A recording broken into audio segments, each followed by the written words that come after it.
So first, let's talk about purpose. For me this year, I've changed it. I don't want to do sales training anymore. I don't think you need sales training. You can only absorb sales training and learn how to be a better salesperson when you're in a place where you can hear it, where you can practice it.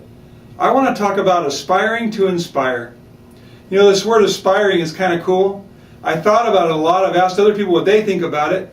And what it comes down to, it's kind of like yearning for something, striving for something, searching, just kind of reaching out and trying to get somewhere where you're not. And you know, when you think about aspiring, it talks about kind of being open to opportunities. I'm such a big believer in making sure that, you know, you look for things you want, and when you're tuned in to what you really want, you see things in the industry, you see things around you, you notice things that others might not notice, and you might not notice when you're not really paying attention. Your brain's working 24 hours a day to help you get what you aspire to. So you got to ask yourself, what are you aspiring to? You've always got to be careful not to have that fear, because fear can also be something your brain thinks about and looks for. Whatever you fear is going to appear. Whatever you aspire for, if that's your dominant controlling emotion, that's what's going to appear in your life. So we're going to start to aspire. And then we're going to look for opportunities to inspire. Inspire is interesting, isn't it? All your life you've been given, education, information, input from a lot of different people and sources, haven't you? But there's only a few in your life that have really made changes in you, that it caused you to be changed internally and to change externally, to change your behavior and even change exactly who you are. What's the difference between those people who are giving you information and those people and events that inspired you? I've asked people about that. They've talked about people who are confident. They've talked about people who had purpose. They talked about people who believed in them enough to push them really hard to be better and to do more and to kind of strive to be, the best they can possibly be. And I also change, inspiring people and inspiring events, people say about it, they say that it helped them change who they were inside, and they made changes in what they did every day, which added up to them being more successful in some area of their life. You know, when you think about being inspiring to people, it really means you're creating change in the world.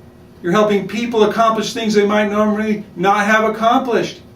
And what's important about that is those changes add up to a legacy. You've actually created a legacy of different and better in the world.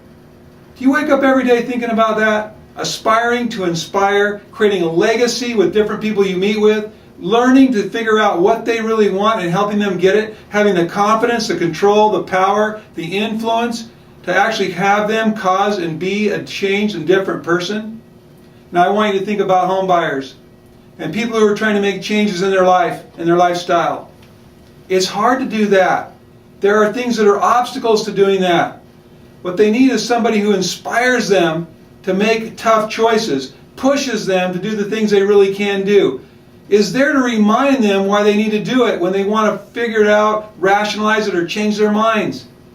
Do you have the confidence and the skill to be able to be inspiring to others? Are you striving every single day to aspire to that level of confidence and skill? That's my goal. I want to make sure that that's my goal every single day, and I look for opportunities to do it. All the rest of the time this year when we visit, I'm not going to try to teach you how to sell anymore. I'm going to try to teach you how to be a better person, how to communicate more effectively, how to reach into the hearts and minds and the souls of the people you talk to. Find out what they love. Find out what they need and help them change and do something different. If it's with you, if it's with some of the products you represent, that's fantastic.